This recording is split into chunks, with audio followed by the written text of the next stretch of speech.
பல்வேறு நன்மைகளை செய்யாமல் விட்டுவிட்ட பல்வேறு தீமைகளை சின்ன சின்ன தீமைகளாக எடுத்து எடுத்து அவர்களுக்கு சொல்வானாம். மலக்குமார்கள் எடுத்து சொல்வார்கள்,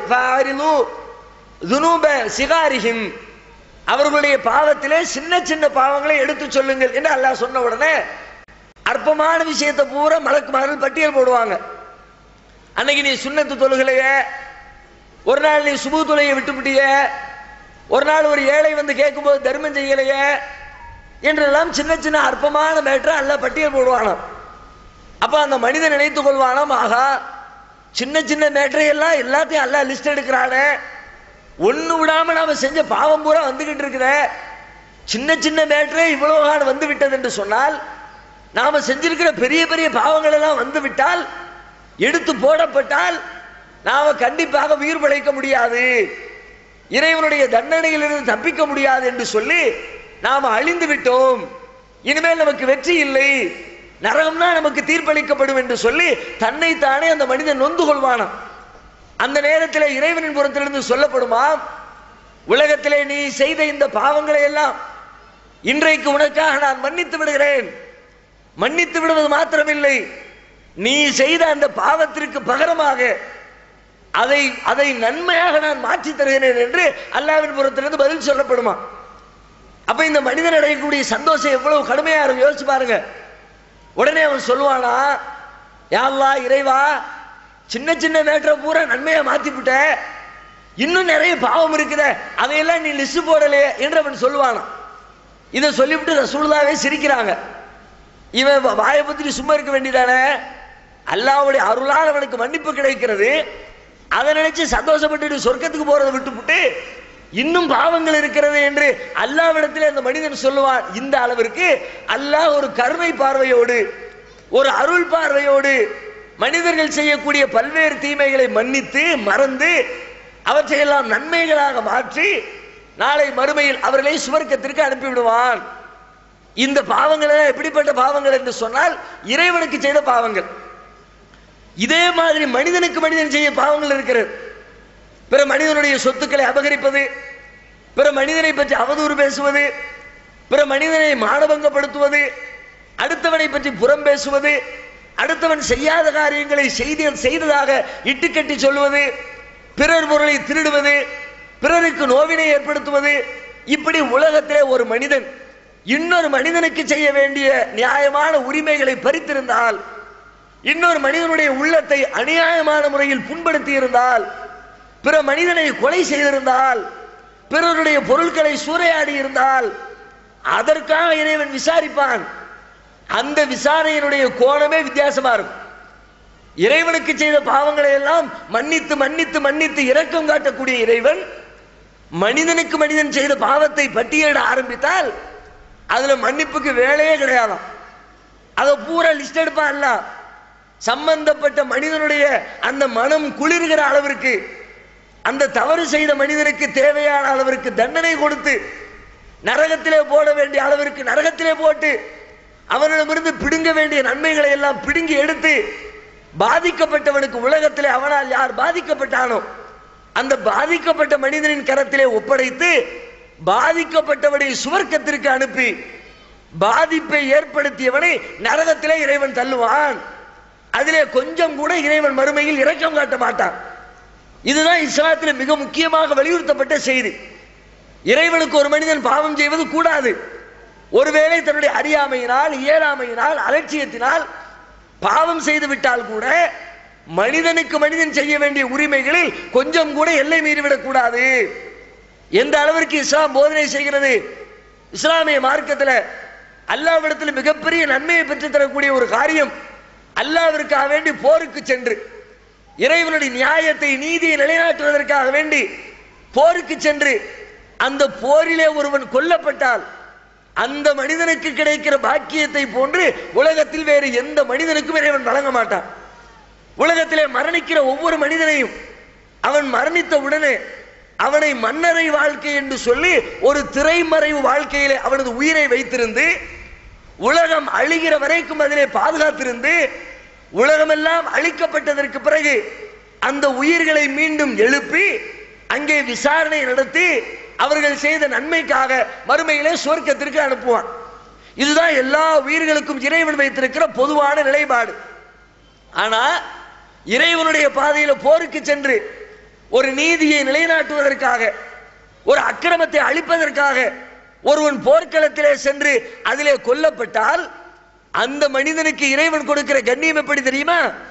அவன் மரணித்த உடனேயே அவனது உயிரை எடுத்து பச்சை நிற பறவையினுடைய கூட்டிற்குள்ளே அந்த உயிரை அனுப்பி அதை சுவர்க்கத்திற்குள்ளே அனுப்பி, நீ சுவர்க்கத்திற்குள்ளே சுதந்திரமாக சுற்றித்திரு. உலகம் அழிகிற வரைக்கும் நீ எதிர்பார்க்க தேவையில்லை. உலகம் முடிகிற வரைக்கும் நீ சொர்க்கத்துக்கு வர தாமதப்படுத்த தேவையில்லை. நீ உயிரே கொடுத்திருக்கிறாய், பணத்தை கொடுக்கல, சுகத்தை கொடுக்கல, உறவினர்களை கொடுக்கல, உலகத்தில் வேற எதையும் நீ இழக்கல.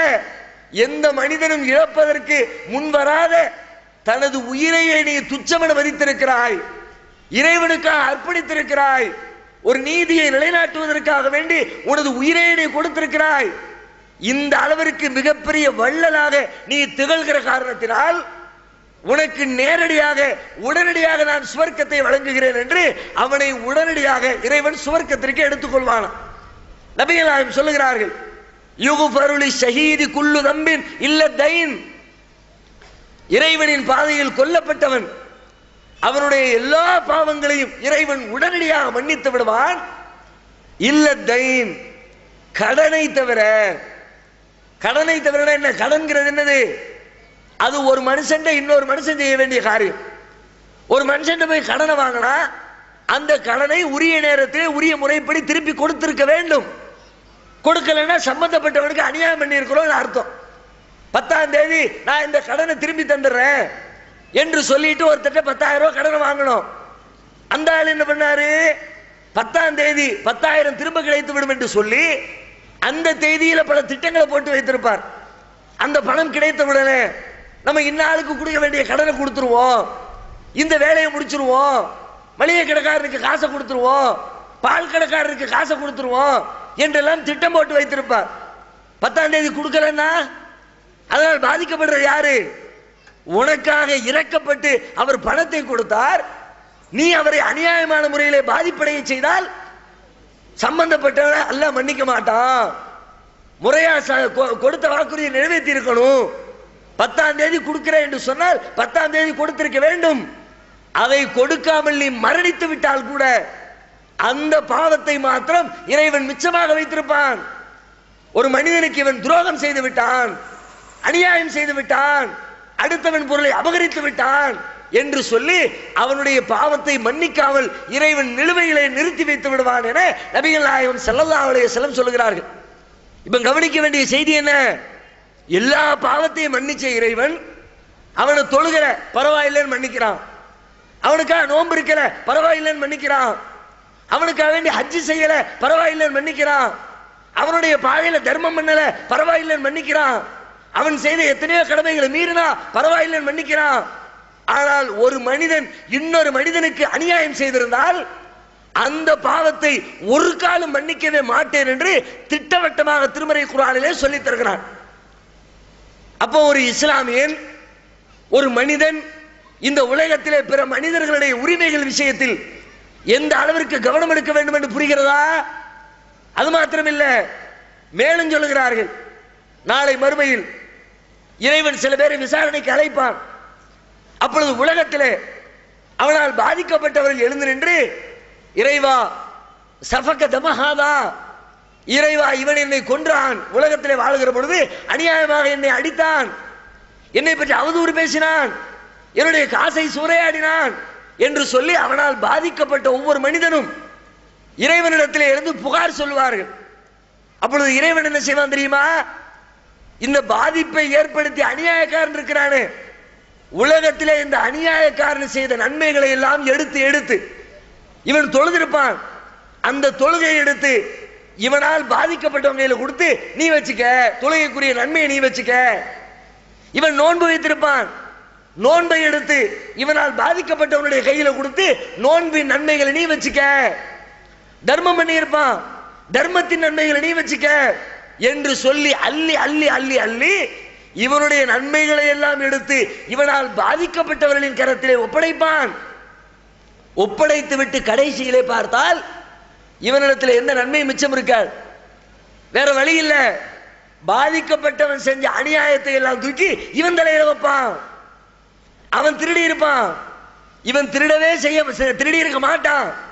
ஆனால் இவனால் அவன் பாதிக்கப்பட்டிருந்தால் அவன் திருடின திருட்டு குற்றத்தை இவன் தலையிலே சுமத்தி நரகத்துக்கு போ.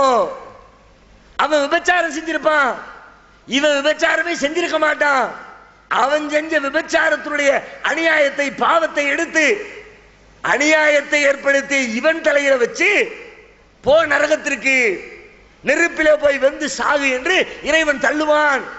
நீங்கள் தொழுத தொழுகை உங்களுக்கு கிடைக்க வேண்டும் என்றால், நீங்கள் வைத்த நோன்பின் பலனை நீங்கள் அனுபவிக்க வேண்டும் என்றால், நீங்கள் செய்த ஹஜ்ஜுக்குரிய நன்மைகளை நீங்கள் பெற்றுக்கொள்ள வேண்டும் என்றால், நீங்க ஹஜ்ஜு செஞ்சா மட்டும் போதாது, நோன்பு வச்சா மட்டும் போதாது, தொழுதா மட்டும் போதாது, பிறருக்கு அநியாயம் செய்யாமல் இருக்க வேண்டும், பிறருடைய உரிமைகளை பறிக்காமல் இருக்க வேண்டும், பிறருடைய மான மரியாதையை குலைக்காமல் இருக்க வேண்டும், பிறர் விஷயத்திலே நேர்மையாக நாணயமாக ஒழுக்கமாக மனிதாபிமானமாக உலகத்திலே நீங்கள் வாழ்ந்திருக்க வேண்டும் என்பதிலே கடுகளவிற்கு கூட சந்தேகம் இல்லை என இஸ்லாமிய மார்க்கம் உலகத்திற்கு எடுத்துச் சொல்கிறது.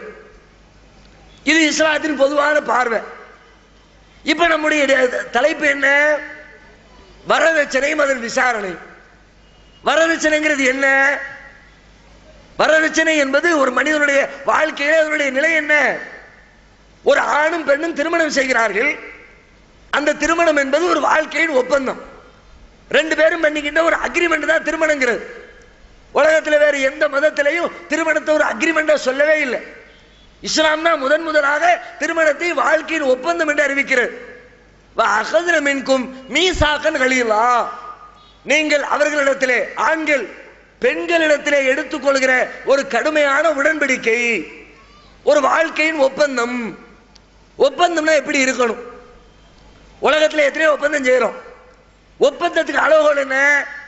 ரெண்டு பேரும் சேர்ந்து பிசினஸ் பண்ணுவதாக ஒப்பந்தம் செய்தால், நான் ஒரு 1 லட்சம் ரூபாய் முதலீடு போடுறேன், நீங்க ஒரு 1 லட்சம் ரூபாய் முதலீடு போடுங்க, ரெண்டு பேரும் சேர்ந்து பிசினஸ் பண்ணுவோம், கிடைக்கிற லாபத்தில் 50% உங்களுக்கு 50% எனக்கு. இப்படித்தானே வியாபாரம் பண்ணுவோம், இப்படித்தானே ஒப்பந்தம் பண்ணுவோம். ஒப்பந்தம் என்று சொன்னால் இரண்டு தரப்பிலும் சம அளவில் பங்களிப்பு செய்யப்பட வேண்டும். அதுக்கு பேர் தான் ஒப்பந்தம். அதான் நியாயமான ஒப்பந்தம். இப்ப ரெண்டு பேரும் சேர்ந்து குடும்பம் நடத்துவோம் ஒப்பந்தம் பண்றோம். இந்த ஒப்பந்தத்தில் ரெண்டு பேரும் சம அளவில் பங்களிப்பு செய்யணும்ல. ரெண்டு பேரும் சம அளவில் பங்களிப்பு செய்கிறோமா?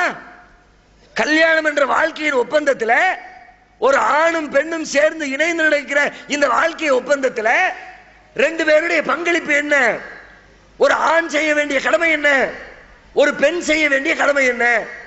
குடும்பத்தை முன்னேற்றுவதற்கு, குடும்பத்தை வழிநடத்துவதற்கு, குடும்பம் சந்தோஷமாக செல்வதற்கு அந்த குடும்ப வாழ்க்கையிலே ஒரு ஆணின் பங்களிப்பு என்ன, ஒரு பெண்ணுடைய பங்களிப்பு என்ன?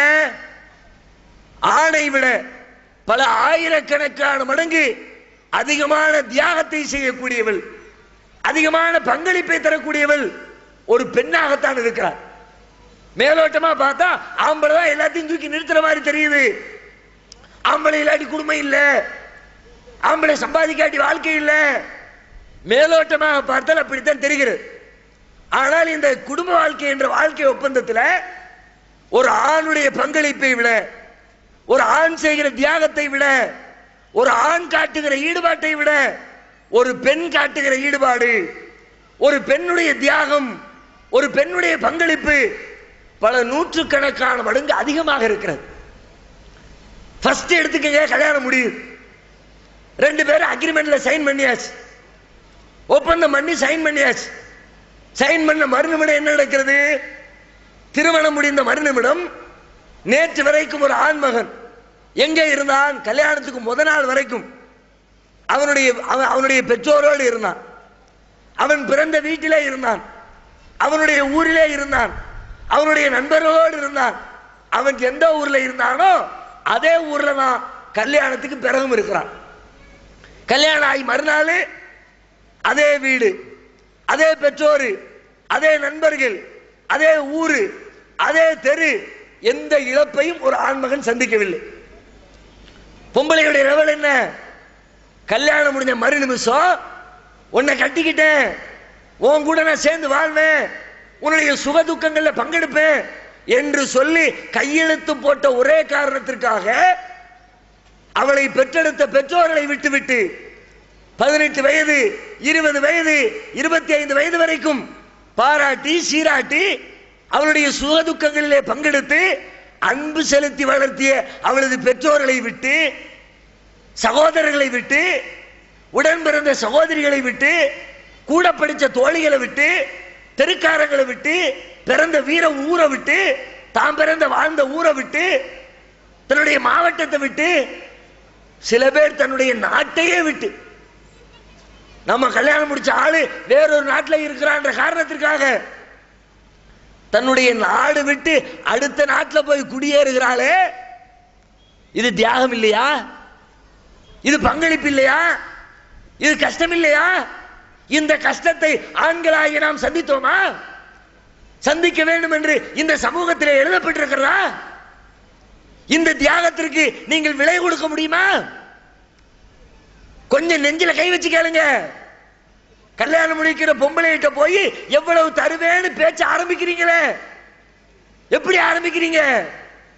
என்ன நியாயம் இருக்கிறது? ஒரு பொம்பளைகிட்ட போய் நீ காசுதான், காசு தந்தா தான் உன்னை கல்யாணம் பண்ணிக்குவேன்னு பொண்ணை பெத்த தாய் தகப்பனிடத்துல போய் பஞ்சாயத்து பேசுவதற்கு என்ன நியாயம் இருக்கிறது? சொல்லுங்க பார்க்கலாம். ஒரே ஒரு காரணத்தை சொல்லுங்க பார்க்கலாம்.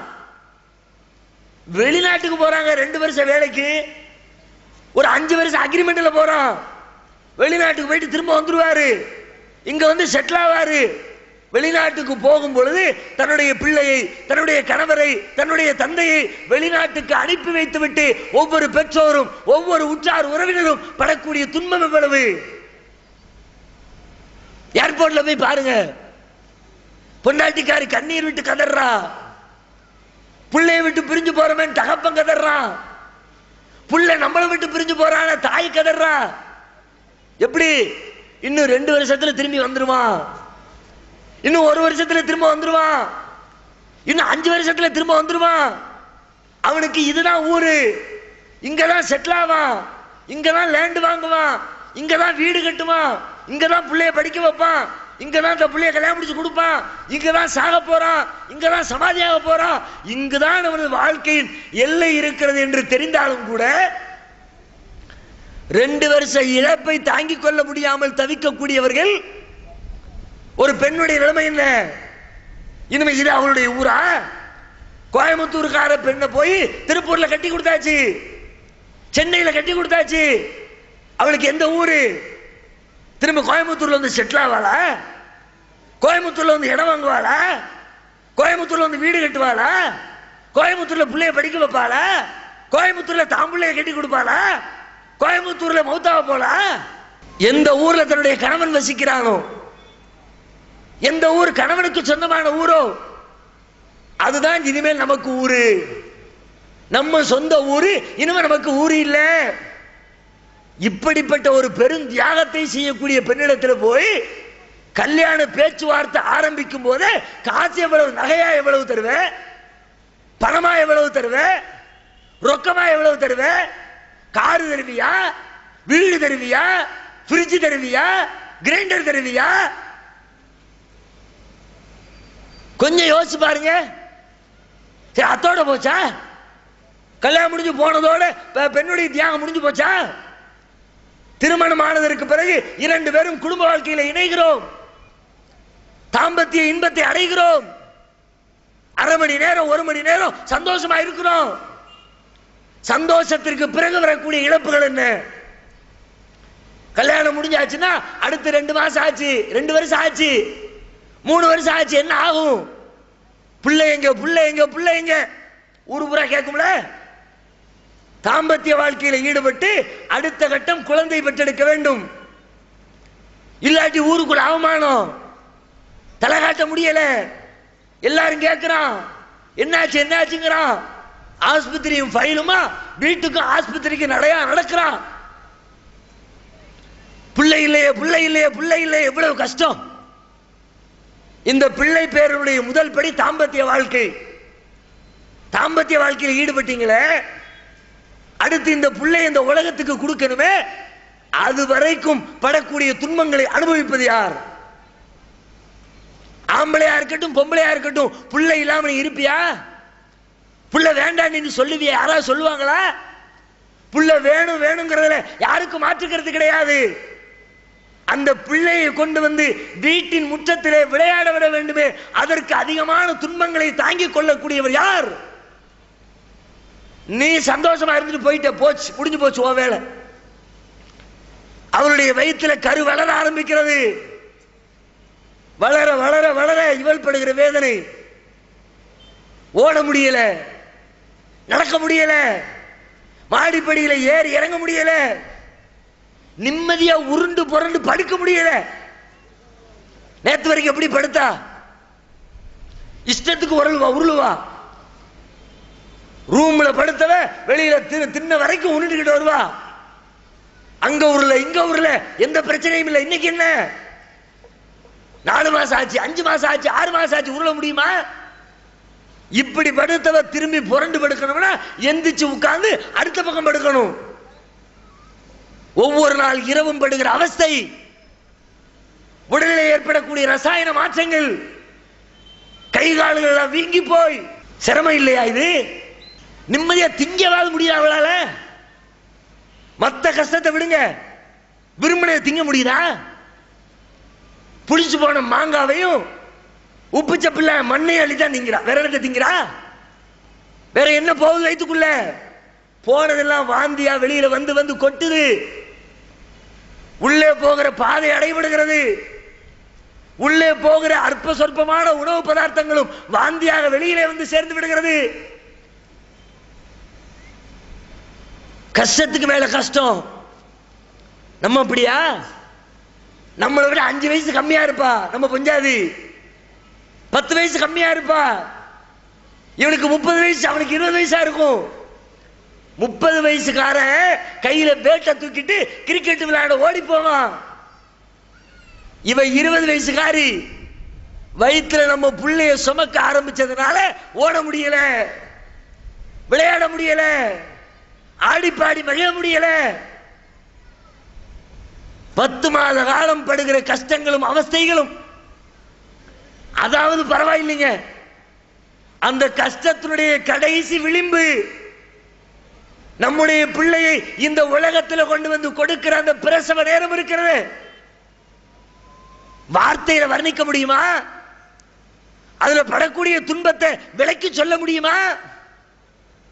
என்ன சொன்னாலும் சரி, எத்தனை மணிக்கணக்காக பேசினாலும் சரி, ஒரு பெண் தன்னுடைய பிள்ளையை வாரிசை இந்த உலகத்திலே பெற்றெடுக்கிற கடைசி நிமிடத்தில் அவள் படுகிற அவஸ்தையை சொல்லி முடிக்க முடியாது. மருத்துவத்துறையில மனிதனுடைய உடம்புல ஏற்படக்கூடிய வலிகளை பத்தி அளவுகோல் சொல்றாங்க. ஒன்னையும் அளக்கிறதுக்கு ஒரு அளவுகோல் வச்சிருக்கிறாங்கள. கடையில போய், மளிகை கடையில போய் பருப்பு கேட்டீங்கன்னா என்னது எதிர அளந்து தருவாரு? கிலோகிராம் படியை வச்சு 1 கிலோ 2 கிலோ அளந்து கொடுக்கிறார். அதே ஜவுளி கடையில போய் துணியை கேட்டீங்கன்னா கிலோ கணக்கிலையா, அங்க மீட்டர் கணக்கில் அளந்து கொடுக்கிறார். பால் கடைக்காரர்கிட்ட போய் பாலை கேட்டா லிட்டரை வச்சு உடக்க வச்சு அளந்து ஊத்துறார். ஒன்னே அளக்கிறதுக்கு ஒரு அளவுகோல் இருக்குல்ல. அதே மாதிரி இன்றைக்கு ஒரு அளவுகோல் கண்டுபிடித்திருக்கிறார்கள். மனிதனுடைய உடம்புல ஏற்படக்கூடிய வலியை உணரக்கூடிய அளவுகோல். அந்த கருவியை வச்சு அளந்தா எவ்வளவு தூரம் வலி இருக்குது. அந்த கருவிக்கு பேரு டால்னு பேர். டால்னு ஒரு கருவி.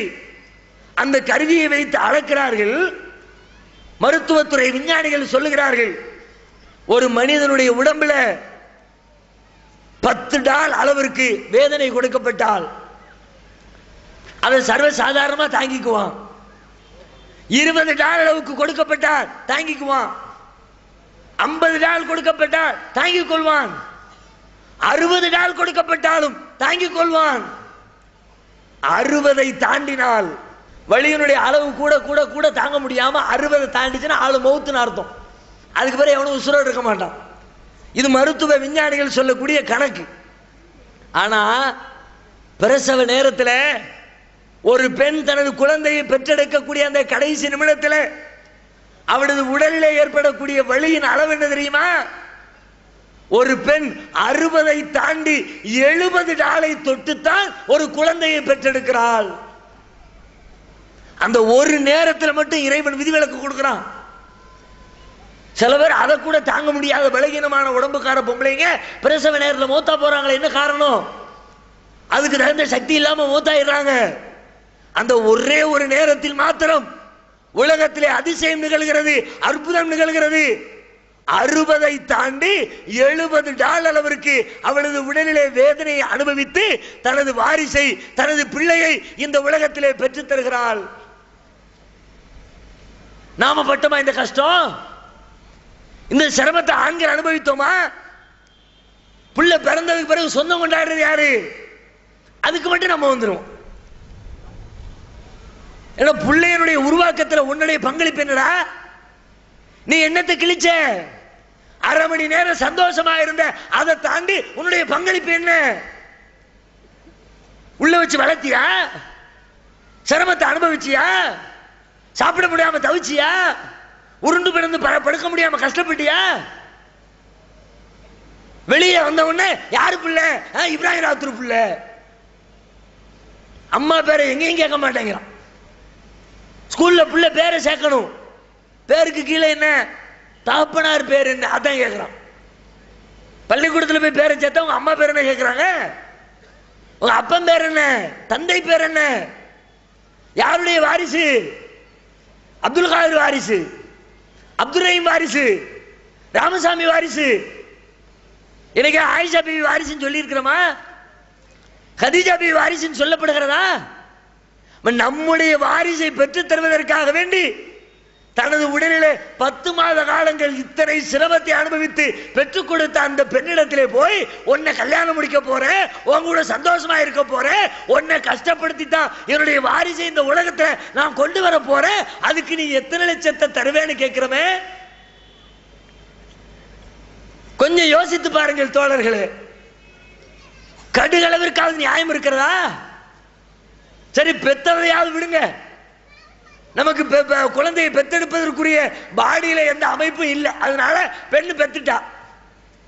உள்ளுக்குள்ள கர்ப்பப்பை ஆம்பளைக்கு இல்ல, பொம்பளை பெத்து எடுத்துட்டா. பெத்ததுக்கு பிறகாவது அந்த புள்ளைய வளர்க்கறதுலயாவது நாம சிரமத்தை அனுபவிச்சோமா? வளர்க்கறது சாதாரண விஷயமா? ஒரு ஆம்பளை கையில கொடுத்து 2 வயசு வரைக்கும் பிள்ளைய வளர்த்துத்தான்னு கேட்டு பாருங்க. 200 கிலோ மூளையை தூக்கி தலையில வச்சா 2 நாள் வேணாலும் தூக்கி நிற்பான். ஒரு பிள்ளைய 2 நாளைக்கு பாத்துக்கணி, ஒரு 2 மணி நேரத்துக்கு பாத்துக்கணி. புள்ள வீச்சு வீச்சு அழுவும் போது பார்த்துக்கிட்டு நீ அது பொறுமையை காத்து பிள்ளை அளவிடாம பார்த்து கொண்டு சேரு பார்க்கலாம் முடியுமா? உன்னால உன் மனைவி இல்லாம உன் பிள்ளைய உன்னால் பாதுகாக்க முடியுமா? வளர்க்க முடியுமா? தூங்க விடுதாளா? கல்யாணத்துக்கு முந்தி வரைக்கும் படுத்தான மையத்துங்க பல பேர். புள்ள பிறக்கிறதுக்கு முந்தி வரைக்கும் நைட்டு 10 மணிக்கு படுத்தானா 5 மணி வரைக்கும் ஜனாசா தான். தடி போட்டாலும் எழுப்ப முடியாது. பக்கத்துல பெரிய டிராக்டர் ஓடும், அவன் சாட்டு கொரட்டை விட்டு அதுக்கு மேல ஒரு கொரட்டையை அவன் தூங்கிக்கிட்டு இருப்பான். இப்படி தூங்கின பொம்பளை, பெரிய வெடியே வெடிச்சாலும் அசராம தூங்கிக்கிட்டு இருந்த பொம்பளை, கல்யாணம் ஆச்சு, குழந்தைய பெத்தெடுத்தாச்சு, குழந்தை பக்கத்துல தொட்டில தூங்குது, இவ படுத்திருக்கிறா. 10 மணிக்கு படுத்தா 11 மணிக்கு லேசா ஒரு கீச்சு குரல். என் புள்ள அழுகுறான் போல இருக்க, தடபட கட்டி எந்திக்கிறான். பெரிய வெடிகுண்டுல அப்ப புள்ள அழுகுற எப்படி அழுகு? டமால் அணுகுண்டு வெடிச்ச மாதிரியா புள்ள அழுகுது? புள்ள சத்தம் அவ்வளவு மைல்டா இருக்கு. 1 வயசு 1.5 வயசு 2 வயசு ஆச்சுனா வேணா வீச்சு வீச்சுன்னு கத்தலாம். பிறந்த பிள்ளையினுடைய சத்தம் எப்படி இருக்குது? அவ்வளவு லேசான சத்தம். பதறி எழுகிறாள். 11 மணிக்கு எந்திக்கிறா. எந்திரிச்சு பாக்குறா, ஒண்ணுக்கு இருந்துட்டு சதன்னு கிடக்கு தொட்டில். உடனே பிள்ளைய தூக்கி பவுடர் போட்டு கழுவி விட்டு தொட்டில் அப்படி இறக்கி விட்டு ஈரம் இல்லாம காஞ்ச துணியில படுக்க போட்டுட்டு அரை மணி நேரம் கழிச்சு திரும்ப படுக்கா. அப்பமா நிம்மதியா தூங்க விடுதா? அடுத்த ஒரு அரை மணி நேரம் போகல, திரும்ப அழுக. தூங்குறாளா? திரும்ப இது என் பிள்ளை எதுக்கு அழுகுன்னு தெரியலையே. எந்திரிச்சு பார்த்தா புள்ள அழுகுது, பசிக்கு அழுகுது, பாலை கொடு, திரும்ப தூங்க போடு. நிம்மதியா தூங்க விட்டுச்சா? அடுத்த ஒரு மணி நேரம் அவளை திரும்ப அழுக. இப்பதானே பால் கொடுத்தா என்னாச்சுன்னு தெரியலையே. மேலகளை தட்டி பார்த்தா கொசு கடிச்சிருக்குது. பிள்ளைய கொசு கடிச்சிருச்சு போல இருக்குது. கொசு வலையை தூக்கி போடு, கொசு பத்தியை தூக்கி பொருத்தி வை, திரும்ப விடுக்கா. ஒரு இரவுல எத்தனை தடவைகள் விழித்து விழித்து விழித்து சதன்னு மோண்டு வச்சிடறான், மலஜலம் கழிச்சிடறான். அது வரைக்கும் பக்கத்து வீட்டு புள்ள மலஜலம் கழிச்சு வச்சிரும். இவ புள்ள பெத்தெடுக்கிறதுக்கு முன்னாடி வரைக்கும் இதே மாதிரி பக்கத்து வீட்டு புள்ள வீட்டு வாசல அசிங்கம் பண்ணிடுச்சு. தைய தைய தையன்னு குதிப்பாகிறது. அந்த பக்கமே போக மாட்டாங்க. ஆயி கிடக்குது, ஆம மாட்டேன், அதை எடு அதை எடுன்னு. அப்படி குதிச்சவ தாம் புள்ள பெத்த பிறகு விட என்ன, அந்த அசுத்தத்தை தன்னுடைய கையால் நீக்குகிறாள. நீ நீக்கினியா? நீ எடுத்து போட்டியா? ஒவ்வொரு ஆண்மகனும் நெஞ்சில கை வச்சு கேள்வி பார்க்கலாம். இதெல்லாம் கஷ்டமா தெரியலையா? தியாகமா தெரியலையா? சிரமமா தெரியலையா? இப்படிப்பட்ட தியாகத்தை சிரமத்தை அனுபவிக்கக்கூடிய அந்த பெண்ணிடத்தில் போய் காசு கேட்பதற்கு, வரதட்சணை கேட்பதற்கு, டவுடி கேட்பதற்கு என்ன நியாயம் இருக்கிறது சொல்லுங்கள். ஊர்ல பஞ்சாயத்து பேசுறீங்களே, நாட்டாமைக்காரர்களை கேட்கிறேன், ஜமாத்துக்காரர்களை கேட்கிறேன். ஊருக்குள்ள உட்கார்ந்து பேசும்போது நாங்கள் நீதியத்தான் பேசுவோம், நியாயத்தை தான் பேசுவோம். கழுத்துல கிடக்கிற துண்டை தூக்கி உதறுவார் பெருசா.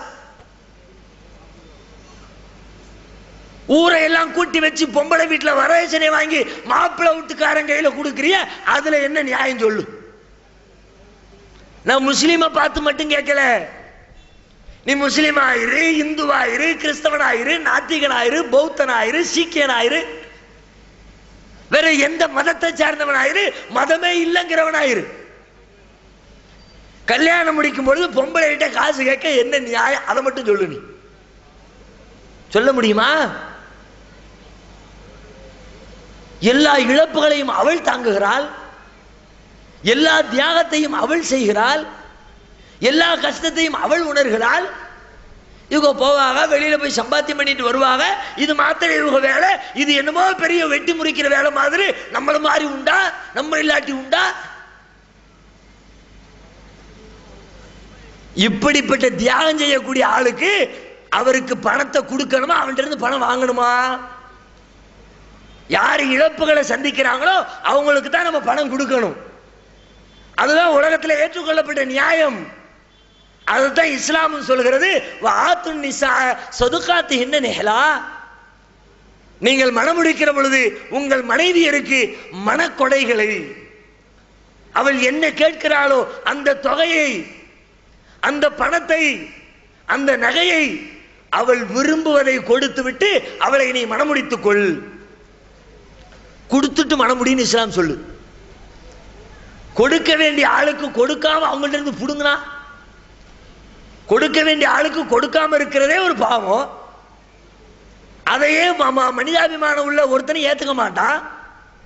ஒரு பிச்சைக்காரன் வந்து காசு கேட்கிறான், நம்ம என்ன செய்யணும்? பணக்காரன், அவனை விட வசதி உள்ளவன் பிச்சைக்காரனுக்கு காசு போடும். அதான் நியாயம். எல்லாரும் ஊர் உலகத்தில் ஒத்துக்கிட்ட நியாயம் அதான். அவன் கஷ்டப்படுறாயா, பிச்சை எடுக்கிறாயா, அவனுக்கு நம்ம காசு கொடுக்கணும். நீ காசு இல்லைன்னு சொல்லு, அதை கூட உலகம் ஒத்துக்கணும். சரி விடப்பா, அவன் கொடுக்க மாட்டான் அப்படின்னு ஏத்துக்கலாம். ஆனா அவன் பழைய இடத்துல பிச்சை எடுத்து வச்சிருக்கானே, அதுல இருந்து 10 ரூபாய் புடுங்கினா எவ்வளவு பெரிய அயோக்கியத்தனம். இதுக்கு அதுக்கு என்ன வித்தியாசம் சொல்லுங்க? ஒரு பெண்ணை மணமுடிக்கிற பொழுது அவளுக்கு கொடுமை கொடுக்க கடமைப்பட்ட ஒருவன் அவளுக்கு பணத்தை கொடுப்பதற்கு பதிலாக, நகையை கொடுப்பதற்கு பதிலாக, சொத்து சுகங்களை கொடுப்பதற்கு பதிலாக அவளது பெற்றோர் சேகரித்து வைத்திருக்கிற சொத்துக்களில் கொஞ்சத்தை பிடுங்கிக் கொள்வது ஒரு பிச்சை எடுத்தவன் பிடுங்கிறதுக்கும் இதுக்கு என்ன வித்தியாசம்? அநியாயம் இல்லையா? அக்கிரமம் இல்லையா? உரிமையை பறிக்கிற காரியம் இல்லையா? அதனால தான் இஸ்லாமிய மார்க்கம் இதற்கான மறுமை விசாரணையை எப்படி வைத்திருக்கிறது தெரியுமா? வரதட்சணை கேட்ட ஆட்கள், வரதட்சணை கொடுத்த ஆட்கள், அவங்களுக்கான விசாரணை முறை எப்படி இருக்கும் நீங்க நினைச்சே பார்க்க மாட்டீங்க. அப்படி இருக்கும், கற்பனையில கூட உதிக்காது. வரதட்சணையில் சம்பந்தப்பட்ட ஆணாக இருந்தாலும் பெண்ணாக இருந்தாலும் அவங்கள அல்லாஹ் மறுமையில என்னென்ன குற்றச்சாட்டின் கீழ் தண்டிப்பான் தெரியுமா? இஸ்லாத்திலேயே ரொம்ப பெரிய பாவங்கள்னு சில பெரும் பாவங்கள்னு சிலதை அல்லாஹ் பட்டியல் போடுறான். அதுல ஒரு பாவம் கொலை பண்றது. கொலைங்கிறது இஸ்லாத்துல ரொம்ப மகா பெரிய பாவம். எந்த அளவுக்கு பெரும் பாவம்னா, அநியாயமா ஒருத்தரை கொலை பண்ணுனா மறுமையில் அவர் நிரந்தரமாக நரகத்திலேயே கிடப்பார். ஒரு காலமும் சொர்க்கம் போகவே முடியாது. وَمَن يَقْتُلْ مُؤْمِنًا مُتَعَمِّدًا فَجَزَاؤُهُ جَهَنَّمُ خَالِدًا فِيهَا. குர்ஆன் சொல்கிறது, யார் ஒருவர் வேண்டுமென்று ஒருவரை கொலை செய்கிறாரோ அவர் நாளை மறுமையில் நிரந்தரமாக நரகத்திலே கிடப்பார். சொர்க்கத்தினுடைய வாடையை கூட அவன் எட்டி பார்க்க முடியாது.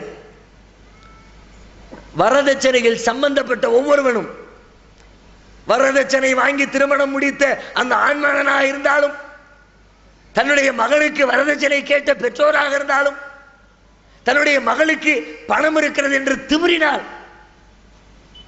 மணமகன் வீட்டார் கேட்பதை விட கூட 2 லட்சத்தை சேர்த்து கொடுத்து கல்யாணம் பண்றாங்க, அப்படிப்பட்ட திமிரு பிடிச்ச பெற்றோராக இருந்தாலும் நாளை மறுமையில நீங்கள் கொலை குற்றவாளிகளாக அல்லாஹ்வின் முன்னிலையில் நிற்பீர்கள். நீங்க கொலை பண்ணியிருக்க மாட்டீங்க, ஒரு ஈ எறும்ப கூட கொல்றதை ஏத்திருக்க மாட்டீங்க, ஒரு ஆட்டா இருக்கிறத பார்த்தா கூட நீங்க மயக்கம் போட்டு விடுற ஆளா இருக்கலாம். ஆனா மறுமையில நீ கொலை செஞ்ச என்று அல்லாஹ் குற்றம் பிடிப்பான்.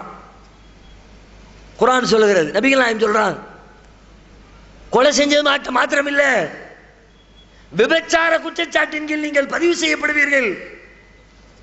நீங்க அடுத்த பெண்ணை ஏறெடுத்து பார்த்திருக்க மாட்டீங்க, அடுத்த பெண்ணோடு தப்பான எந்த உறவையும் வச்சிருக்க மாட்டீங்க. வரதட்சணையில் சம்பந்தப்பட்டால், வரதட்சணை வாங்கினால் கொடுத்தால், மறுமையில இறைவனுடைய தண்டனையில ஒரு விபச்சாரிக்கு என்ன தண்டனை வழங்கப்படுமோ அதுல ஒரு தண்டனை வரதட்சணையில சம்பந்தப்பட்டவனுக்கு இறைவன் வழங்குவான். அது எப்படி சம்பந்தம் இல்லாம? இறைவன் நீதியாளன் இல்லையா? கொலை செய்யாதவனை கொலை குற்றச்சாட்டுல அல்லாஹ் தண்டிப்பானா? விபச்சாரம் செய்யாதவனை விபச்சார குற்றச்சாட்டுல அல்லாஹ் தண்டிச்சால் அநியாயம்லன்னு கேட்கலாம். அநியாயம் இல்ல, நியாயம். என்ன நியாயம்? நீங்கள் வரதட்சணை கேட்கிற காரணத்தினால் இந்த உலகத்திலே பல பேர் அநியாயமாக கொலை செய்யப்படுகிறார்கள். பல கிராமங்களில் கணக்கெடுத்து சொல்றாங்க, சிசு கொலை.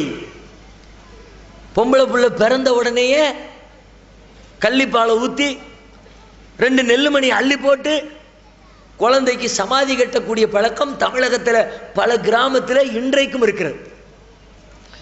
நபிகள் நாயகம் ஸல்லல்லாஹு அலைஹி வஸல்லம் அவருடைய காலத்தில் நடந்த ஒரு மிகப்பெரிய அநியாயம், அக்கிரமம். இந்த 21ஆம் நூற்றாண்டிலேயும் பல தாய்மார்கள் தான் பெற்றெடுத்த பிள்ளையை, ஒரு தாய் எந்த அளவுக்கு இரக்கம் உள்ளவ, எந்த அளவுக்கு பாசம் காட்டுறவ, எப்படிப்பட்ட பிள்ளையா இருந்தாலும் அவளுடைய அந்த பிள்ளையினுடைய தாய் தனது பிள்ளையை நேசிப்பா.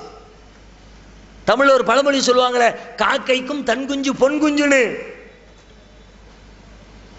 அப்படி பிள்ளையை நேசிக்கக்கூடிய ஒரு தாய் தாம் கஷ்டப்பட்டு பெத்தெடுத்த பிள்ளைய பிறந்த மறு நிமிஷமே கள்ளிப்பாலை ஊத்தி கொலை பண்றான்னு பத்திரிகையில படிக்கிறவன் ஏன் கொலை பண்றா? புள்ள கருப்பா இருக்குன்னு கொலை பண்ணாளா? புள்ள நொண்டியா இருக்குன்னு கொலை பண்ணாளா? புள்ள கை ஊனமா இருக்குன்னு கொலை பண்ணாளா? பிள்ளைக்கு கை குஷ்டமா இருக்குன்னு கொலை பண்ணாளா? எதுக்கு கொலை பண்ணா? அப்படி கொலை செய்தவர்களிடத்தில் போய் ஆய்வு செய்கிற பொழுது அந்த பெண்கள் சொல்லுகிறார்கள், பொம்பளை புள்ள பிறந்துருச்சியா, இன்னொரு 15 வருஷம் 20 வருஷத்துல பெரிய ஆள் ஆயிருவா, இவ்வளவு ஒருத்தனுக்கு நான் கையில பிடிச்சு கொடுக்கணும்.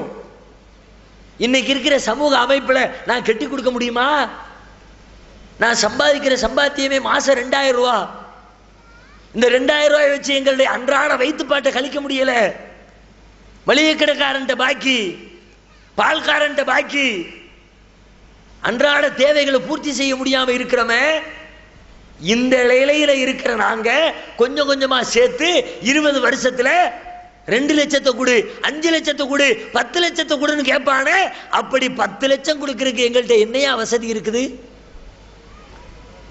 கட்டி கொடுக்க முடியாம அன்னைக்கு கஷ்டப்படுறதை விட, அன்னைக்கு நாங்க மானமிழந்து நிற்பதை விட, இன்னைக்கு ஒரு சொட்டு பாலை கொடுத்து கதையை முடிச்சுட்டா இன்றோட இந்த பிரச்சனை முடிஞ்சிடும். அதனால தான் நான் கொலை பண்றேன்னு பல பெண்கள் தான் பெற்றெடுத்த குழந்தைகளை சிசுவிலேயே கொலை செய்கிறார்களே. யார் காரணம்? நீங்கள் கேட்ட வரதட்சணை காரணம் இல்லையா? நீங்கள் கொடுத்த வரதட்சணை காரணம் இல்லையா? வரதட்சணை கேட்கிறவங்களும் கொடுக்கிறவங்களும் கொஞ்சம் நெஞ்சத்துல கை வச்சு யோசிச்சு பாருங்க. நம்ம என்ன பெரிய பாவமா பண்ணிவிட்டோம்? கேட்டோம், தந்தாங்க, அவ்வளவுதானே நீங்க நினைக்கலாம். நீ கேட்கத்தான் செஞ்ச, நீ கேட்ட, அதனால் எவனோ ஒருத்தன் தான் பிள்ளைய கொன்னான். இன்னும் சில பேர் என்ன பண்றாங்க, வயிற்றுக்குள்ள இருக்கும்போதே ஸ்கேன் எடுத்து பார்க்கறான். ஆம்பளை பிள்ளையா பொம்பளை பிள்ளையா, உள்ள பொம்பளை பிள்ளைன்னு தெரியுதா, உள்ளுக்குள்ளே சமாதி கட்டு, கருவை கலைச்சிரு. நடக்குதா இல்லையா? ஏன் கருவை கலைக்கிறான்? வரதட்சணை வாங்காமல் திருமணம் முடிக்கிற சமூகமாக நம்முடைய சமுதாயம் இருந்தால் ஏன் வெட்கப்படுறான்? ஏன் கவலைப்படுறான்?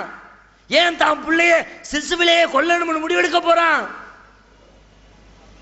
அப்ப அவன் தான் பிள்ளைய கொன்னதுக்கு நீ கேட்ட வரதட்சணை காரணம். எனவே அந்த கொலை குற்றத்திலே நீயும் நரகத்திற்கு போய் என்று அல்லாஹ் தள்ள மாட்டானா? பல குடும்பத்தில் வயசுக்கு வந்த பிள்ளைங்க 20 வயசு, 25 வயசு, 27 வயசு, 30 வயசு, முதிர் கன்னிகள், கல்யாணம் ஆகாத. வேற எந்த சமுதாயத்திலையும் நம்ம சமுதாயம் மாதிரி இல்லை. மற்ற சமுதாயத்திலேயாவது வரதட்சணை வாங்குறோம்னா 10,000 ரூபாய், 20,000 ரூபாய், 50,000 ரூபாய். நம்ம சமுதாயத்தில் எவ்வளவு? 20 லட்சம், 30 லட்சம், 50 லட்சம், 1 கோடி, 2 கோடி. 1 கிலோ தங்கம், 2 கிலோ தங்கம், 50 லட்சம் ரூபாய் காரு, 1 கோடி ரூபாய் காரு. மற்ற சமுதாயத்தில் வரதட்சணை பத்தி எதுவும் சொல்லப்படல. ஆனால் நம்முடைய சமுதாயத்தில் பெண்ணுக்கு நீ கொடுக்க வேண்டும் என்று வலியுறுத்தப்பட்டிருந்தும் கூட இப்படி லட்ச லட்சமா கோடி கோடியா கேட்டதன் விளைவாக ஏழை எளிய பெற்றோர்களுக்கு பிறந்த பிள்ளைகள் 30 வயசாகியும் திருமணம் ஆகாமல் வீட்டின் மூலையில உட்கார்ந்து அழுதுகிட்டு இருக்கிறாங்க. அவங்களுக்கு தாம்பத்திய இன்பத்தை கொடுக்கிறது யார்? இன்றைய சமூக வாழ்க்கையில ஒரு பெண் எத்தனை நாட்களுக்கு ஒழுக்கத்தோடு வாழ முடியும்? தன்னுடைய கற்பை எவ்வளவு நாளுக்கு பேணிக்க முடியும்? இறையச்சமுடைய பொம்பளையா இருந்தா எத்தனை வருஷமா இருந்தாலும் தன்னுடைய கற்பை பாதுகாத்துக்குவா.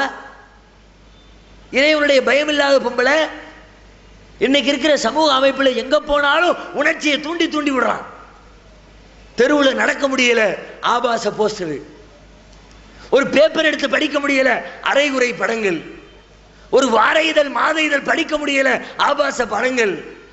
ஒரு டிவி சேனலை திறக்க முடியல, எந்த சேனலை திறந்தாலும் ஆபாசம். ஆபாசம் இல்லாத ஒரு சேனலை காட்டுங்க. அப்படி ஏதாவது ஒரு சேனல் இருந்தாலும் அப்படிப்பட்ட சேனல் நம்ம சமுதாயத்துக்கு தெரியவே செய்யாது. தெரிஞ்சதுன்னா என்ன சேனல்? சன் டிவி தெரியும், ஜெயா டிவி தெரியும், கே டிவி தெரியும். இதுல எல்லாம் என்ன முசீபத்து? ஆம்பளையும் பொம்பளையும் அரகுற ட்ரெஸ்ஸை போட்டு ஆட விட்டு படுக்கையறை காட்சிகளை பட்டவர்த்தனமாக காட்டி உணர்ச்சிகளை தூண்டுறான். ஒரு 100 வருஷத்துக்கு முன்னாடி கூட இது மாதிரி அரகுற ட்ரெஸ்ஸை போட்டு ஆடுற அந்த ஆபாச காட்சிகளை பார்க்கணும்னா ஊரை விட்டு 2 கிலோமீட்டர் 3 கிலோமீட்டர் தள்ளி போகணும். அதுல கூட இப்படி காட்டல. 50 வருஷத்துக்கு முன்னாடி உள்ள படத்துல கூட இன்னைக்கு இருக்கிற மாதிரியா காட்டுறான். ஹீரோயின் இங்க நிப்பா, ஹீரோ 50 அடி எங்க தள்ளி நிப்பார். இவர் இங்க இருந்து அங்க கையை காட்ட, அந்த அங்க இருந்து இங்க கையை காட்ட, அதோட அப்படி கேமரா தூக்கி ஒரு பூவை காட்டுவாரு டைரக்டர். அப்படி பூவை காட்டி மேட்டர் முடிச்சுடுவார். இன்னைக்கு எப்படியா? மேலாடையிலிருந்து உள்ளாடை வரை அனைத்தையும் கலட்டி விட்டு அத்தனை வக்கர நிகழ்ச்சிகளையும் பட்டவர்த்தனமாக காட்டுகிறான். டிவியில் ஆபாசம், பேப்பர்ல ஆபாசம், புத்தகத்தில் ஆபாசம், போஸ்டர்ல ஆபாசம், ரேடியோல ஆபாசம். ஒரு பஸ்ல பயணிக்க முடியுதா? ரேடியோன்னு போட்டு விட்டுரும். அதுல பேசுற பேச்சு காது கூசு. அதுல வேற நம்ம முன்னாள் முதலமைச்சர் அங்கங்க எழுதி வேற வச்சிருப்பாரு. இப்ப எல்லாத்தையும் பெயிண்ட் போட்டு அழிச்சுக்கிட்டு இருக்கிறான்.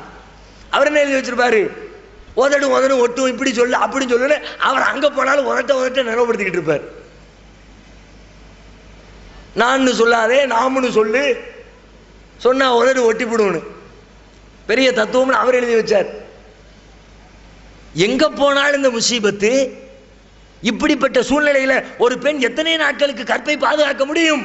ஒரு நாள் இல்ல ஒரு நாள் பொறுத்து பொறுத்து பார்க்கிறாள். நம்ம பெற்றோர் நமக்கு கல்யாணத்தை பண்ணி வைக்க மாட்டாங்கன்னு முடிவெடுத்த உடனே நம்முடைய அந்த உடல் உணர்ச்சியை தனித்துக் கொள்வதற்கு படி தாண்டுவதை தவிர வேறு வழி இல்லை என்று சொல்லி எல்லை தாண்டி போகிறாளே, அவள் எல்லை தாண்டுவதற்கு காரணம் யார்? கேட்க முடியுமா? சமுதாயத்தில் கூட்டி வச்சு விசாரிக்க முடியுமா? விசாரிச்சா உங்களை பார்த்த ஒரு கேள்வி கேட்பாள, அந்த கேள்விக்கு பதில் சொல்ல முடியுமா? நான் ஏண்டா போனேன்? வரதட்சணை இல்லாம கல்யாணம் பண்றதுக்கு ஒரு ஆம்பளம் முன்னாடி வந்திருந்தாம்னா நான் ஏன் இப்படி எடுத்தேறி போறேன் என்று நம்மை பார்த்து கேள்வி எழுப்பினாள். இந்த சமூகத்தை பார்த்து ஒரு கேள்வி கேட்டால் தார்மீக அடிப்படையில் யாராவது பதில் சொல்ல முடியுமா?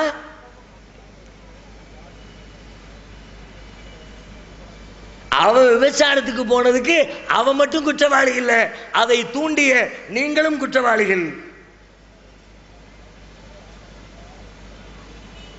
அப்ப மறுமையில விசாரணை எப்படி? அவன் வரதட்சணை செஞ்சா நீ வரதட்சணைக்கு தூண்டுன, அவன் கொலையை செஞ்சா நீ கொலைக்கு தூண்டுன. நம்ம நாட்டு சட்டமே எப்படி? செஞ்சவனுக்கு கொடுக்கிறது மாதிரி செய்ய தூண்டினவனுக்கு தண்டனை கொடுக்கும், ஈக்குவல் தண்டனை. இன்னும் சில பேர் எப்படி? மாப்பிள்ளைக்காரர் சொல்லுவார், எனக்கெல்லாம் வாங்கக்கூடாதுன்னு ஆசைதான், ஆனா எங்க அத்தா அம்மா என்ன வற்புறுத்துறாங்க, பெத்தவங்க சொல்றாங்க, பெத்தவங்களை மதிக்கணும் இல்லையா? ஏ அப்பா, தாய் சொல் தட்டாத பிள்ளைய இப்பதான் பாக்குறோம். வருஷம் 25 வருஷமா அம்மாக்காரி 1008 வேலையை சொல்லியிருப்பா, போமா சோழிய பார்த்துன்னு போனவன் இப்ப அம்மா நீ வரதட்சணை வாங்கலாட்டி நான் செத்துருவேன்னு சொன்னாங்களா, உடனே இவங்க வாங்கிட்டாங்களாம், சம்மதிச்சிட்டாங்களாம். வெக்கமா இல்லை உனக்கு? என்ன ஊர் உலகத்துல எத்தனை அம்மா இப்படி டைலாக் விட்டு இருக்கிறா? எந்த அம்மாளா செத்துருக்காளா? வரதட்சணை வாங்குறதுக்காக வேண்டி எல்லா அம்மாமார் வாங்க நினைக்கிற அம்மாமார் முழுக்க எல்லா வீட்லயும் இந்த ஃபைட் நடந்திருக்கு. நான் சாப்பிட மாட்டேன், நான் குடிக்க மாட்டேன், இனிமே உறவு அருந்து போச்சு, எங்க மான மரியாதை எல்லாம் போச்சு, வாங்கினா தான் உண்டு, இல்லாட்டி நான் செத்துருவேன். சாவு.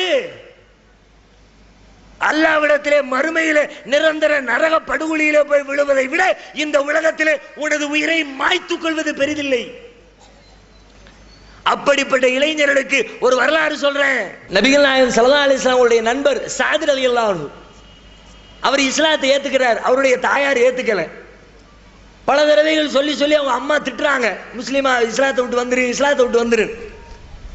அவர் அதையெல்லாம் கேர் பண்ணவே இல்லை, அம்மாவுக்கு போதனை பண்ணிக்கிட்டே இருக்கிறார். இஸ்லாம் தான் ஒழுங்கான மார்க்கம், சத்தியமான மார்க்கம், நம்ம எல்லாம் வணங்குறது கல்லை வணங்குறோம், சிலையை வணங்குறோம், இந்த சிலைகளை எல்லாம் நம்ம தான் செஞ்சோம், அது நம்மளை பிடிச்ச கடவுள் இல்லை சொல்லி சொல்லி பார்க்கற அம்மாக்காரி கேட்கல. ஒரு நாள் அம்மா சொல்றாங்க, நீ இன்னைக்கு இஸ்லாத்தை விட்டு வெளியில வரலன்னா, நீ நம்முடைய பழைய மார்க்கத்தை தழுவவில்லை என்று சொன்னால் இன்னையிலிருந்து நான் சாப்பிட மாட்டேன், நான் குடிக்க மாட்டேன், என் உசிரே போனாலும் சரி சாகர வரைக்கும் உண்ணாவிரதம் இருக்க போகிறேன் என்று சாத் ரலியல்லாஹு அன்ஹு அவருடைய தாயார் சொல்லுகிறார்.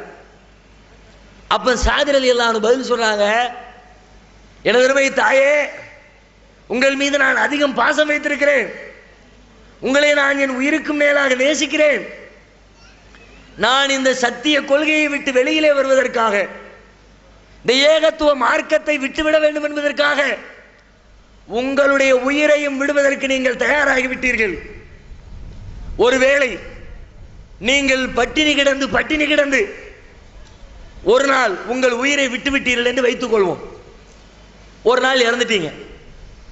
ஒரு பேச்சுக்கு அவர் சொல்றார், ஒரு பேச்சுக்கு இறைவன் மீண்டும் உங்களுக்கு உயிரை கொடுக்கிறான், மீண்டும் பட்டினி கிடக்கிறீர்கள். நான் இந்த மார்க்கத்தை விடுவதற்காக பட்டினி கிடந்து அந்த உயிரை இழக்கிறீர்கள், மீண்டும் இறைவன் உயிர் கொடுக்கிறான், மீண்டும் உயிர் துறக்கிறீர்கள்.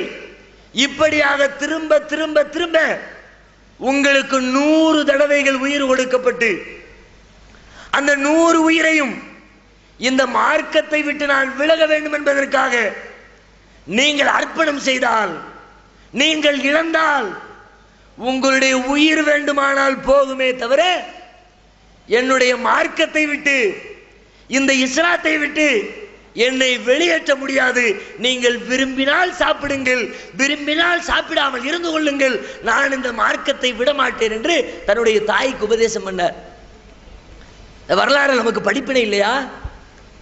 இதையெல்லாம் கேட்கக்கூடிய இளைஞர்கள் பெத்தவங்க மேல பழிய போட்டு அம்மா வாங்கினாங்க, அத்தா வாங்கினாங்க, எனக்கு சம்பந்தம் இல்லைன்னு சொல்லலாமா? ஒரு ஆண்மையுள்ள இளைஞராக இருந்தால், பொருளாதாரத்தை திரட்டுகின்ற சக்தியுள்ள இளைஞனாக ஒருவன் இருந்தால், தான் ஆம்பளன்னு காலரை தூக்கி விட்டுக் கொள்வதில் நியாயம் இருந்தால், எந்த ஆண்மகனாக இருந்தாலும் சரி, தான் மணமுடிக்கிற பெண்ணுக்கு மகரு கொடை கொடுத்து, மணக்கொடை கொடுத்து, பணத்தை கொடுத்து மணமுடிக்க வேண்டுமே தவிர பணத்தை வாங்கி மணமுடிக்க கூடாது. மத்த சமுதாயத்தை விட்டுருவோம், நம்ம சமுதாயத்தில் உறுதி எடுக்கணும். இந்த சமுதாய அவலங்கள் எல்லாம் ஒழியணும்னா, எடுத்தேறி போகக்கூடிய இந்த விபச்சார நிகழ்ச்சிகள் சமூகத்தில் குறையணும்னா, நம்முடைய சமுதாயத்தில் நடக்கக்கூடிய இந்த சிசு கொலைகள் ஒழிக்கப்படணும்னா, நம்முடைய பெற்றோர்களுடைய தியாகங்கள் மதிப்பளிக்கப்பட வேண்டும் என்று சொன்னால் ஒவ்வொருத்தரும் முடிவெடுங்க. கல்யாணம் ஆகிற பருவத்திலே இருக்கிற இளைஞர்கள் முடிவெடுங்கள், கல்யாணத்தை எதிர்பார்த்து காத்திருக்கிற பெண்கள் முடிவெடுங்கள், தன்னுடைய பிள்ளைகளுக்கு திருமணம் முடித்து வைக்க வேண்டும் என்ற எதிர்பார்ப்பிலே இருக்கிற பெற்றோர் முடிவெடுங்கள். இறைவனின் மீது ஆணையாக நாங்கள் வரதட்சணை வாங்க மாட்டோம், வரதட்சணை கொடுக்க மாட்டோம் என்று ஒவ்வொருவரும் உறுதி எடுக்கணும். இங்கே கூடியிருக்கிற சபையிடத்திலே கேட்கிறேன், திருமணம் ஆனவர்களும் இருப்பீர்கள், திருமணத்தை எதிர்பார்த்திருக்கிறவர்களும் இருப்பீர்கள், தம்முடைய பிள்ளைகளுக்கு திருமணம் முடித்து வைக்க வேண்டிய பருவத்தில் இருக்கிற பெற்றோர்களும் இருப்பீர்கள். இஸ்லாம் சொல்லக்கூடிய இந்த கடமையை எதிர்வருகிற காலத்தில் நாங்கள் கண்டிப்பாக முழுமையாக நிறைவேற்றுவோம் என்று சொல்லி இறைவனின் மீது சத்தியமிட்டு வரதட்சணை வாங்க மாட்டோம், வரதட்சணை கொடுக்க மாட்டோம் என்று வாக்குறுதி அளிக்கக்கூடியவர்கள் உங்கள் கைகளை தூக்குங்கள். கேமரா ஷூட் பண்ணுங்க. அல்லாஹ்வுடைய கேமரா ஷூட் ஆகிட்டு இருக்குது. மறுமையில் அல்லாஹ் பிடிப்பான். கையை வச்சுக்கிட்டே இருங்க, கேமரா முடியட்டும். நம்மளும் பிடிக்கணும்ல நாளும் என்ன.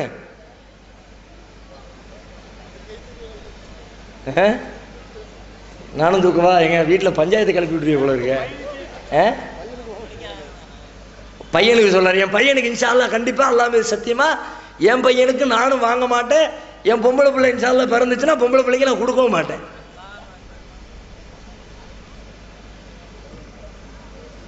சரியா? அல்லாஹ் ரப்புல் ஆலமீன் நம்முடைய இந்த மன உறுதிக்கு வெற்றி அல்லாஹ்ட்ட கேளுங்க. பொம்பளை பிள்ளைங்க வச்சிருக்கிறவங்க அல்லாஹ்ட்ட கேளுங்க. நீங்க நினைக்கல சில பேர் அது ஆம்பளை பிள்ளையா இருந்தா ஓகே, பொம்பளை பிள்ளைய வச்சிருக்கிறோம் எப்படி நமக்கெல்லாம் சாத்தியமா நினைக்கிறீங்க? அல்லாஹ் குர்ஆன்ல சொல்றான்.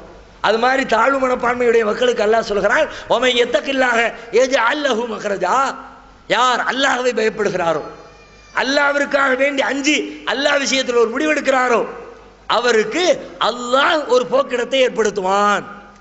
அல்லாஹ் மேல நம்பிக்கை வச்சா கொஞ்ச காலம் பொறுத்திருக்கணும், கொஞ்சம் காலதாமதமாகும், அவசரப்படாமல் இருக்கணும். கண்டிப்பாக ஒவ்வொரு ஆணையும் ஒவ்வொரு பெண்ணையும் அல்லாஹ் ஜோடி ஜோடியாகத்தான் படைச்சிருக்கிறான். நான் வரதட்சணை கொடுக்க மாட்டேன்னு உங்க பிள்ளையை உட்கார வச்சேன்னா வரதட்சணை வாங்காத ஒரு ஆண்மகனை உங்கள் வீட்டிற்கு அல்லாஹ் அனுப்பி வைப்பான் என்பதில் எந்த சந்தேகமும் யாரும் பட வேண்டிய அவசியம் இல்லை. இந்த எண்ணத்தின் அடிப்படையில், உறுதியின் அடிப்படையில் இந்த மேடையில் ஒரு சகோதரி, எத்தனையோ ஆயிரக்கணக்கான திருமணங்கள் நம்ம ஜமாத்தின் சார்பில் நடக்க ஆரம்பித்து விட்டது. இன்றைக்கு இந்த உறுதிப்பாட்டோடு வரதட்சணை கொடுக்காமல், வரதட்சணை வாங்காமல், இஸ்லாமிய மார்க்கம் காட்டியிருக்கிற அடிப்படையில் எளிமையான வகையில் நடத்தப்படுகிற ஒரு திருமணத்தை இந்த மேடையில் ஒருவர் நடத்தி கொள்வதற்கு தயாராக முன்வந்திருக்கிறார்கள். அவர்களுடைய திருமணத்தை மித்தோடு சேர்த்து நடத்தி கொள்வது இஸ்லாம்ங்கிறது. இஸ்லாமிய திருமணத்திற்கு எந்த சடங்குகளும் கிடையாது, எந்த சம்பிரதாயங்களும் கிடையாது. அறிவுபூர்வமான பகுத்தறிவுபூர்வமான காரியங்கள் மாத்திரம்தான் இஸ்லாமிய திருமணத்துடைய ஒழுங்குகளாக இருக்கிறது. பெண்ணை பெற்றவர் பெண்ணை மணமுடிக்க போகிற அந்த மணமகனை பிடித்து எவ்வளவு மகரு மாப்பிள்ளை தர்றாருங்கிறத கேட்டு அவரிலிருந்து வாங்கி கொண்டு தன்னுடைய பெண்ணை மனமுடித்து தருகிறேன்னு சொல்லணும். அக்ரிமெண்ட் தான். இந்த அக்ரிமெண்டோட முடிஞ்சு போச்சு. இந்த பிள்ளைய என் பிள்ளைய உனக்கு கட்டி தர, நீ சந்தோஷமா வச்சு குடும்பம் நடத்தும் பாரு, அவர் நான் ஏத்துக்கிறேன் பாரு. இஸ்லாமிய திருமணத்துடைய ஒழுங்குகள் 2 சாட்சிகளுக்கு முன்னிலையில மகர் கொடுத்து நடத்தப்பட்டால் அவ்வளவுதான் திருமணம். சடங்கு சம்பிரதாயம் பொருள் புரியாத மந்திரம் எதுவும் இஸ்லாத்தில் கிடையாது. அந்த அடிப்படையில் உங்களை சாட்சியாக வைத்துக் கொண்டு இங்கே ஒரு திருமணத்தை இப்பொழுது நடத்த இருக்கிறோம். சகோதரர் ஏ நஸ்ருதீன் அப்துல் ரஹ்மான் அவர்களுடைய மகன் ஏ நஸ்ருதீன் மணமகனாகவும், சுல்தான் அவர்களுடைய மகள் எஸ் ஃபிர்தௌஸ் அவர்கள் மணப்பெண்ணாகவும் பேசி முடிக்கப்பட்டு இன்றைக்கு இங்கே திருமணம் நடைபெற இருக்கிறது. மணமகன் சார்பில் பெண்ணுக்கு இறைவன் விதித்திருக்கிற அந்த மகர் கொடை 24 கிராம் தங்க செயின் பிளஸ் மோதிரம், 2 சேர்த்து 24 கிராம். தங்க செயின் 1, மோதிரம் 1, 2 சேர்த்து 24 கிராம்ல நகையை மகராக கொடுக்கிறார். இந்த மகரை பெற்றுக்கொண்டு அவருடைய பெண்ணுடைய தந்தையார் தனது மகளை திருமணம் முடித்து கொடுப்பார். செயின் மட்டும்தானோ? செயின் பிளஸ் டாலர், மோதிரம் இல்லை, செயின் பிளஸ் டாலரு 24 கிராமு. அதானே, வேற ஒன்றும் இல்லை. அதான் சரியா? சரி, நீங்கள் வாங்க மாப்பிள்ள வாங்க. எவ்வளோ வாங்கியிருக்கிறீங்க பெண் வீட்டில் இருந்து? இதுவரைக்கும் எதுவும் வாங்கலைங்க. இதுவரைக்கும் வாங்கலன்னா இனிமேல் வாங்குற உத்தேசம் இருக்குதா? இல்லை இல்லை, அது தெளிவாக சொல்லுங்க. இது வரைக்கும் வாங்கவும் இல்லை, இனிமேல் வாங்கவும் மாட்டேன் அப்படிங்கிறத இறைவன் மீது சத்தியமிட்டே சொல்லுங்க. இறைவன் மீது சத்தியமிட்டு சொல்றதுங்கிறது அப்படி ஒன்றும் மரபு இல்லை. சத்தியம் பண்ணிலாம் சொல்லணுங்கிற சட்டம்லாம் ஒன்றும் கிடையாது. நம்ம சமுதாயத்தில் இப்படி ஆக்கி விட்டானுங்களா? சில பேர் உள்ளுக்குள்ளே பேசுவோம், அதெல்லாம் கிடையாதுப்பா, வெளியில் சொல்லுவானுவ, உள்ளுக்குள்ளே போய் எல்லாம் இருக்கத்தான் செய்யுமான்ல. அல்ல பார்த்துக்குவோம். உள்ளுக்குள்ளே இருந்துச்சுன்னா அதை நம்ம பார்க்க வேண்டிய அவசியம் இல்லை, இறைவன் பார்த்துக்குவான்ல. அதனால இறைவன் மேலே சத்தியம் பண்ணி அந்த வாக்குமூலத்தை கொடுங்க. அல்லாஹ் மீது ஆணையாக நகையாகவோ ரொக்கமாகவோ பணமாகவோ ஊருக்கு தெரிஞ்சோ தெரியாமலோ அண்டர் கிரவுண்ட்லையோ வெளிப்படையாகவோ எந்த விதத்திலையும் வரதட்சணை நான் வாங்கவில்லை, இனிமேல் எதிர்காலத்தில் வரதட்சணையாக வாங்கவும் மாட்டேன் அப்படிங்கிற தகவலை மக்கள் மத்தியில் சொல்லிடுங்க. சொல்லுங்க. இறைவன் மீது ஆணையாக இப்போவும் எப்பவும் எந்த ஒரு காலத்திலும் அல்லாஹ் மீது ஆணையாக வரதட்சணையாக எந்த ஒரு பொருளும் நான் வாங்க மாட்டேன். அல்ஹம்துலில்லாஹ். நாங்கள் பிடிங்க தகப்பனார், பெண்ணுடைய தகப்பனார். நீங்கள் அவர்கிட்ட உங்களுடைய மகள் பேர் என்ன? ஃபிர்தௌஸா? என்னுடைய மகள் ஃபிர்தௌஸ், எஸ் ஃபிர்தௌஸை 24 கிராம் செயினை மகராக பெற்றுக்கொண்டு உங்களுக்கு நான் மனம் முடித்து தருகிறேன், ஏற்றுக்கொள்கிறேன். மைக்கில் கை பிடிச்சி. மகள் ஃபிர்தௌஸ் ஜன்னத்துல் ஃபிர்தௌஸை மணமகளாக ஏற்றுக்கொள்ள மனமுடி 24 கிராம் நகையை பெற்றுக்கொண்டு மனம் முடித்து தருகிறேன். ஏற்றுக்கொள்கிறீர்களா? ஏற்றுக்கொள்கிறேன். அல்ஹம்துலில்லாஹ். அவ்வளோதான். திருமண நிக்காஹ் முடிஞ்சிருச்சு. திருமணத்தை பொறுத்த வரைக்கும் அதில் வாழ்த்துறதுக்குன்னு ஒரு வாழ்த்து பிரார்த்தனை ரசூலுல்லாஹ் சொல்லி தந்திருக்கிறாங்க. இன்னைக்கு நம்ம சமூகத்தில் செய்கிற மாதிரி மணிக்கணக்கில் ஓதுற பிரார்த்தனை கிடையாது. 2 வரி தான். அதை நான் சொல்கிறேன், அதுக்குரிய அர்த்தத்தையும் சொல்கிறேன். அந்த வாசகத்தை அர்த்தத்தை புரிந்து கொண்டு வந்திருக்கிற மக்கள் மணமக்களுக்காக வேண்டி இறைவனிடத்தில் அந்த பிரார்த்தனையை நீங்கள் சொல்லுங்கள். அது என்ன வாசகம் அப்படின்னா, பாரக்கல்லாஹு லக வ பாரக அலைக்க வ ஜமஅ பைனகுமா ஃபி கைர். பாரக்கல்லாஹு லக வ பாரக அலைக்க வ ஜமஅ பைனகுமா ஃபி கைர். இதுக்கு என்ன பொருள்னா, உங்களுடைய அகத்திலும் புறத்திலும், உங்களுடைய உடலிலும் உங்களுக்காக வேண்டி இறைவனால் படைக்கப்பட்டிருக்கிற பொருட்களிலும் இறைவனுடைய மறைமுகமான அருள் இறங்கட்டும். உங்கள் இருவரையும் நன்மையான காரியங்களில் இறைவன் ஒன்றிணைத்து வைக்கட்டும். நன்மையான காரியத்தில் கூட்டாளி ஆகணும். சினிமா தேட்டருக்கு போகணும், கூட்டிகிட்டு போயிடக்கூடாது. அதில் ஒருத்தர் கூப்பிட்டாலும் இன்னொருத்தர் சண்டை போட்டுறணும். நன்மையான காரியங்களில் இருவரையும் இறைவன் ஒன்றிணைத்து வைக்கட்டும் என்பது அந்த வாசகத்திற்கான அர்த்தம். அந்த வார்த்தையை சொல்லி இறைவனிடத்தில் மணமக்களுக்காக வேண்டி பிரார்த்திக்குமாறு கேட்டு நிறைவு செய்கிறோம். அல்லாஹ் ரப்புல் ஆலமீன் வரதட்சணை ஏற்ற ஒரு சமூகமாக நம்முடைய சமூகத்தை மாற்றி அருள் புரிவானாக. வாஹிர் தாவானா அனில் ஹம்துலில்லாஹி ரப்பில் ஆலமீன். அஸ்ஸலாமு அலைக்கும் வரஹ்மத்துல்லாஹி வபரகாத்துஹு.